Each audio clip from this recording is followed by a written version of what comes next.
Welcome in, everybody, to something very, very special that we have for you today here on the DLLS Cowboys podcast, which is our buddy Brian Baldinger, who you can find on NFL Network. You can find him doing great breakdowns on Twitter. You can find him all over the place, including doing things with us here at ALLCITY. So, Baldy, thank you so much for taking a few minutes. How are you, buddy?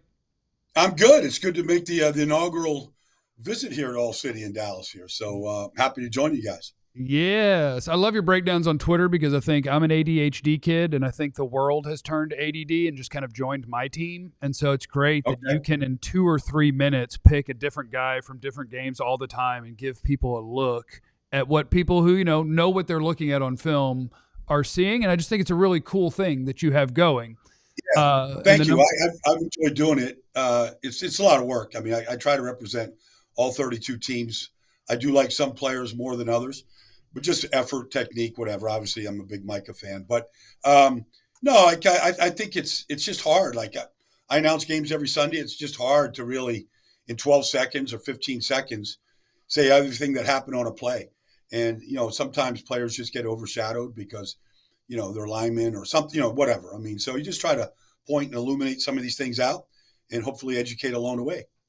And so I'd love to talk to you about probably at least 3 guys, especially the last one that you highlighted from the Cowboys, which is Brock Hoffman, which is going to become a story, and Micah. But before that, we did get the announcement about 30, 45 minutes ago that Zack Martin's going to have season-ending surgery, which my personal opinion could be the end of Zack Martin's NFL career. And if it is, I didn't know if you wanted to take a minute before we talk about Brock Hoffman just to say how awesome Zack Martin is and was. I think I posted a stat last year. I think I was right.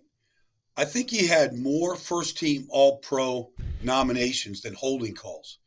Like when I saw that, I had to go back and actually research and see if that could possibly be true. But it was true. And so, I mean, he's been the standard. I remember when Quentin Nelson came into the league, they both went to Notre Dame. And like Zach was, all these guys that have come out of Notre Dame on the offensive line, they're literally the guy that they all pointed to. Was Zach. He was a tackle at Notre Dame, moved to guard. Quentin did the same thing. Like, Zach was their gold standard at Notre Dame forever. And he was really the standard. I remember when Zeke was Zeke, and he was really in his prime. He said something one day that I never forgot. He said that no matter where the play starts, it always ends up behind Zach. And it did. I mean, they could be running a toss sweep to the left and end up coming behind Zach. And I remember being out there in Oxnard, one particular day, and I thought, all I'm going to do today is watch Zach. And their defense was really good then, and I just literally watched every drill, and I had freedom. I could go anywhere I wanted to go. I just watched him for a whole practice, and he didn't get beat. He didn't get beat once in practice. So it was the work ethic, the attention to detail, the technique, the talent, the skill. And then just, what separated him from, he's a Hall of Fame player. Like it's just, he just separated himself from all the other guards in the league over a decade. So now I do want to go to something that you did a breakdown on, which is the guy who's been playing because Zach's been banged up, and that's Brock Hoffman, who was the starting center at the beginning of training camp. Yep. Cooper Beebe kind of got that job, so he's been a backup. And with Zach out, Hoffman has been playing, and Cowboy fans are now learning that he might be, in all the best ways, a jerk, an a-hole, a meanie, an instigator, a fighter, all of those different things. So when you saw Brock Hoffman and did a breakdown, what are you seeing from him? I see. He's got an attitude. He brings an attitude to the game. He's finishing guys. He's chippy. He's getting underneath guys' skin. He's pushing after the play. All this stuff that, you just want to. I mean, Mike Solari's the coach, and Mike's been around a long time. He coached me in Dallas. But, that's kind of how Mike coaches too. We used to call him Machine Gun Mike. I mean, it's Full Metal Jacket every day with that guy. And I think that, he's not the talent that Zach is. I mean, let's we're not going to get carried away. But, whatever he lacks in talent, he makes up for it with effort and hustle and grit and all those kind of things. And he had a good game against the Giants. So there's something to work with there. Everybody's looking for linemen, whether they're starters, backups, role players, whatever it is. He's getting a great chance to, kind of build a career right here, whatever that might be. Might be the starting guard. It might be a swing type player. But I think he's giving himself a chance to show that he can play in this league right now. And you played offensive line, Duke, Cowboys, NFL football. This is, by the way, former Dallas Cowboy Brian Baldinger with us is the way we should introduce it. You got to be careful. I'm in Philly.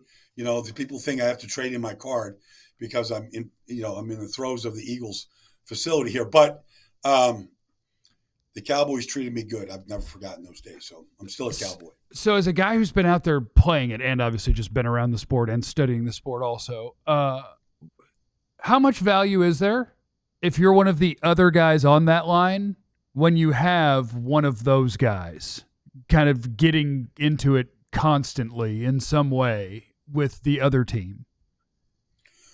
Well, every line needs an alpha. They just if you get two of them, that's great. But some guys can be a great player and not be an alpha and do all those things. And sometimes, but every line needs one. Sometimes it can be just to stir things up in practice. And Brock looks like he's one of those guys. I think Tyler Smith has a lot of that in him. He had it at Tulsa. I don't know about Guyton enough, and I think Cooper Beebe might have a little bit. But, Brock has it. And so I was that guy when I played. But, every line, it's got to have one. Otherwise, you're never going to set the tempo in practice, training camp, off season. Like, you got to have at least one on the line. If you have two or three, then you're probably going to have a pretty good group. Baldy, you've got tons of awesome breakdowns on your Twitter account. The one that is pinned at the top is the Micah Parsons problem. We live in, I think, sort of a golden age of pass rushers in this league, like Myles Garrett, Max Crosby, TJ Watt, Nick Bosa, whatever. And Micah Parsons is in that group, at the top of that group. I don't know. But how much fun do you have? What makes him unique in a world where we have a lot of really great pass rushers? Well, honestly, Micah he's like squeezing Jell-O. Like, he's just going to come out somewhere, no matter what. Like, you see all these. I'm not comparing him to Lawrence Taylor. I'm not doing that. But like when Lawrence played, we spent our whole week game planning for Lawrence and how we were going to adjust our protections and what we were going to do to make sure he didn't ruin on any given play. Like he just ruins the Giants. The Giants just he's never lost to the Giants. No matter what the Giants try to do, put a tight end over there, chip with the back, slide with the center, double team with the guard, whatever it is, they still can't stop him. And so he's a problem. He's because, but in large part because of his ability. he's just a rare athlete that's almost never on the ground. He has incredible balance. No matter, backs try to cut him coming up in the A gap, like he can't be cut. Like, he just has rare ability to stay on his feet and then to chase. If the quarterback is, if the quarterback thinks they're going to get away from Mike, it's just, is he going to catch him in 2 steps, 4 steps? Is he going to force an interception? What's he going to do? Whether, it doesn't matter what quarterback it is. He's going to chase them all down. And so he's, and he gets in that situation where no matter where he's at on the field, if he's chasing you, he's going to get you. It's one of my favorite things each week. It's usually one of my 5 favorite things in our post game is if it's a quarterback who hadn't played him before, they have the moment where tape can't do it for you, where you think you've escaped and you're like, wait, how is that guy still here? It's incredible. And I did enjoy that, like when you did your breakdown last year on some Parsons stuff, part of what you were looking at was, is anybody going to help this guy? So I want to ask you about DeMarvion Overshown, who now this year is healthy and playing. And holy cow, does he flash as an athlete, rusher, linebacker, whatever. What could his existence mean for Micah? What does Micah's existence mean for him? Well, it helps. His speed is real. And there was times this year, even early before Micah got hurt, like I thought there might actually be a guy faster than Micah on that defense, the way he was able to run and chase. So speed, Jimmy Johnson built, Super Bowl teams based on speed. It's an important calculation when you put a defense together. I still think they need help. Mazi has not been that guy. I'm not here to denigrate people, but they don't have an inside push that you need with the great ones have. You need 3. You got to have somebody pushing from the inside, and they need better push. And they need another guy on the outside still. Tank's out, but DeMarvion in his role. In that the way that they blitz him or they'll bring him off the edge, whatever, it's helping a great deal because speed. All you have to do is just flash and just get the quarterback thinking that he might have to move, get off the spot, change his delivery, whatever. Like because the name of the game, honestly, it's just this simple. You have to affect the quarterback. And you're going to get a chance. You've done it to Joe Burrow before. You're going to get a chance on Monday night. I mean, Pittsburgh did it to him last week, and he forced him into some turnovers. And so that's what you got to do to a guy like Joe Burrow. He's as good as anybody that plays the game. But you have to affect him. You got to get him off his spot, and you got to get him moving. And they got 2 tackles that can be beat, and they've had problems protecting him. But that's what you have to do every Sunday. You have to affect the quarterback. And Mike and Overshown are 2 guys that do that on a regular basis. Baldy, your right pinky came up for about 3 seconds. Can we see your right pinky again? Yeah, sure. That's an old Dallas injury right there. Yeah, that's courtesy of Randy White. Thank you very much, Randy. Oh, no, Randy. Well, you got to fight Randy. It's like makes the games easier when you battle him in practice every day. But, hand gets caught in his jersey and it gets ripped out of the socket and whatever. You're lucky that it's still there and it just didn't get pulled completely out. But Randy gave that to me. He let me know that I was now part of the bad finger club, and you should be proud of that. And I've worn that badge of honor since.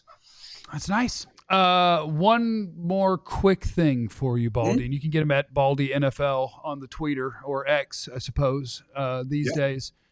So you mentioned some of the other things that they really still need, and I think that also extends to the offensive side of the ball, and they just opted not to do free agency this year, let a lot of people go, I think, to get their books in order, whatever. But I do think the Cowboys surely are different than the bad teams, right? You have franchise quarterback, wide receiver 1, elite pass rusher, good starting corner duo. Like, all you need is an offseason where your front office tries, and this could get turned around way quicker than a real bad team, right? Yeah, no, I agree. There's a lot of, bad teams out there. But I don't put the Cowboys in that category. I do think that, Philadelphia and Dallas have battled for the last decade, who's going to have supremacy in the East, and the Eagles went all in, and all the guys they brought in are making a difference. Like the Cowboys don't have Saquon. They don't have Zack Martin. They don't have a lot of pieces that the Eagles have. They didn't draft 2 guys at the top of the draft that are difference makers, in the secondary. So, but, I think if Tyler and Guyton and Beebe, if these guys work out with Terrence and Brock, whoever, like they could put an offensive line together pretty good. If you go all the way back to the end of the Landry era and Jimmy Johnson came in, they had, Crawford Kerr, and they had, Tuanay, and they had, Gogan. They had pieces, and their offensive line was there. Now you get Troy, and you get him a second year, you get him Stepnowski, and you draft them, and it came together very quickly. They're winning a Super Bowl in 3 years, but the line was there. Now Jimmy drafted off the charts and made really clever trades, but the seeds of the offensive line were there, and I feel like whatever happens at Dallas, I think they've got some really good pieces up front that they can build with for a long time. Brian Baldinger, the greatest football analyst on planet Earth. You can find him everywhere, and we're happy to be doing some stuff here with him at All City. So, Baldy, thank you so much. We appreciate the time. I enjoyed my inaugural visit. Let's do it next week. I'll talk to you. Let's go. We all silly like the mayor.